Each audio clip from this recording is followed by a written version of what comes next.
Hello, welcome to ACAB True Crime, my new YouTube channel. I am trained as a doctoral level forensic psychologist, and I've done other cool stuff in my life too. And I created this channel because I want to share some of my thoughts and beliefs and opinions about the world with the world, but specifically about true crime, psychology, and criminal justice. Today I want to focus on the Idaho4 case, which took place in November 13th of 2022, last year, in Moscow, Idaho, where 4 students were knifed to death on their off-campus housing unit, 6-bedroom house, 1122 King Road in Moscow, Idaho. The 4 students who lost their lives are Kaylee, Maddie, Ethan, and Xana. And the individual who is currently arrested as the suspect of the crime is an individual named Brian Kohlberger. But I believe that there are multiple perpetrators, at least 2, and I believe that there are, what I've come up with at this point, 4 people that I think, if not directly involved with the crime itself, were pulled into the crime by one of the actual perpetrators to use as a scapegoat because of the characteristics that they had that would make them look like good candidates to be perpetrators or suspects in the crime. So I'll, moving forward, do deep dives or expand on each of these individuals and their own individualized motives and backgrounds that got them to the place where they could be considered suspects, and I'll provide evidence that I have found that I believe support my theories that I'm putting out there. So normally when I do a case conceptualization on individuals that I'm working with professionally, which I've done a lot of work in correctional settings and in forensic settings, when I complete evaluations or assessments, I will look at the crime or the presenting symptoms through a biopsychosocial lens, so looking at the biological underpinnings that are present in the individual that could have contributed to where this individual finds themselves currently, and the societal and environmental factors that helped shape and form the individual to be who they are or who they were at the time that the crime took place, and the psychological factors and kind of the worldview and symptoms or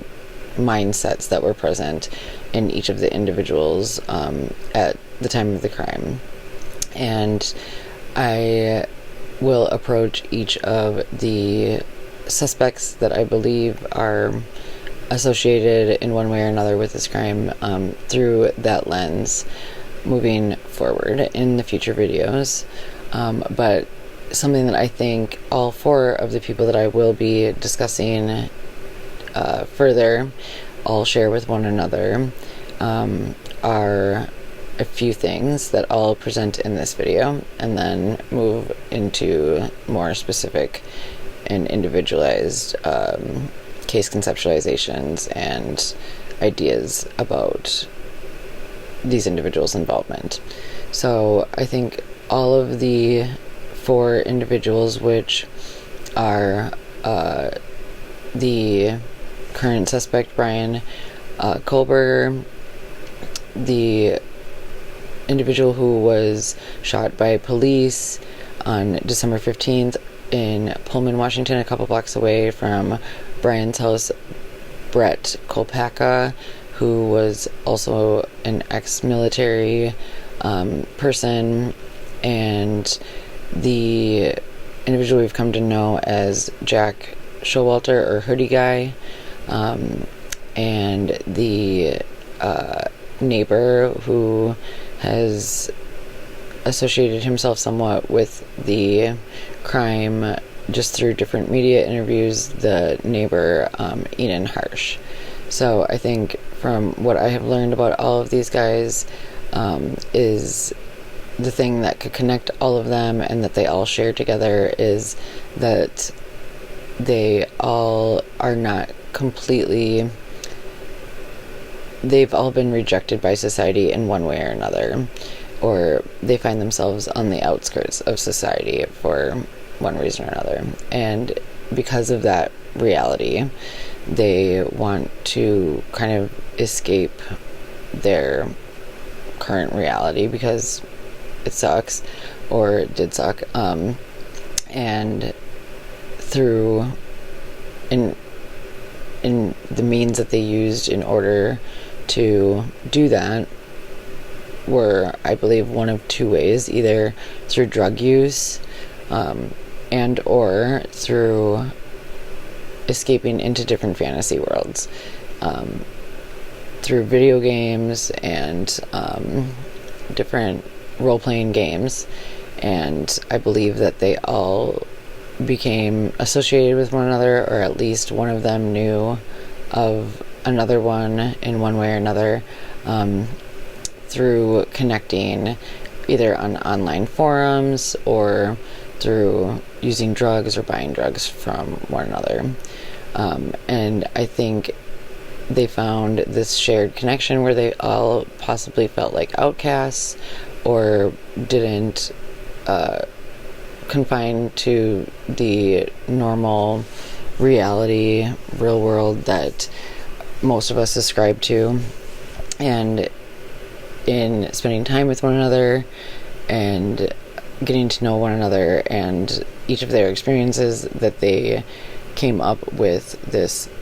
plot or idea to commit the perfect murder, which I know I'm not supposed to say the word murder on YouTube, so moving forward I will just say crime. But I believe that they all decided that they, not all, but at least two, decided that they would try to create a work of art or a masterpiece through committing the perfect crime. And I think in the ways that they did that was through paying homage to kind of certain idols that they had, or people that they looked up to, or different beliefs or philosophies that they all, or at least one of them, had some type of connection with. So, for example, a lot of people have hypothesized that Brian Kohlberger, due to his background in criminology and working with his previous professor who was into BTK, maybe he was interested in serial killers and killing in general, and so finding similarities with this case and like the Amityville Horror House, which like both of these crimes took place on November 13th around 3 or 4 o'clock in the morning. The weapon that was used was a knife in these crimes, so in a way creating this kind of work of art that they were able to give a shout out to each of these respective people that they look up to, or ideas that they believe look up to. So moving forward, I'll expand on each of those with the individual videos that'll go into each of those, but I will cite and talk about different ways that I believe these people thought that they were creating the perfect crime, and that is associated with different things that I have found in different similarities and likenesses that I have seen in my research between paying homage to films and like horror films and fantasy films specifically, and then also some philosophers too. So I'll go into more of these more specifically, but I'll just list off some of the movies that I have found that through my research that have led me to these beliefs, which are a lot of Alfred Hitchcock movies. So the movie Rope, Family Plot, Rear Window, 12 Angry Men, The Man Who Knew Too Much, and also a documentary called The Man Who Knew Too Much, which is, I think, released last year. And then also other way old horror flicks like Inferno from like 1920, and then also some fantasy movies like Batman and the Joker, as well as some philosophers that I have found I think also fit kind of the idea of, or at least explain the mindset and approach that each of them are looking at, including Friedrich Nietzsche, and some of his beliefs and beliefs that have stemmed from him that are associated with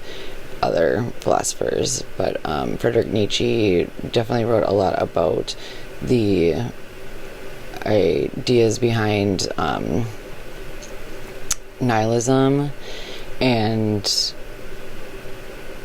will to power, and creating the Ubermensch, or a Superman, and yeah, so there's a lot of, I've definitely done a lot of research on this crime, and I've gone into some pretty crazy, dark, deep places, scary rabbit holes,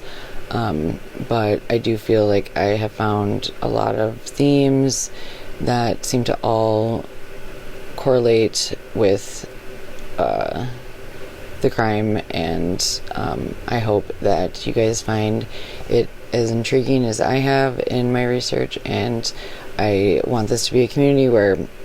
people feel welcome and comfortable voicing their thoughts and opinions, and it can just be an open forum for brainstorming and just thinking about different philosophies and perspectives and beliefs and all of that. I think it is a good place to explore some of these concepts, and yeah, so hopefully I will see you in my next video, where I will be expanding on how I have found that Brian Kohlberger is associated with the crime, and what his specific motives are, and presenting the associated themes that I have found along with those. So hopefully see you there. Thanks.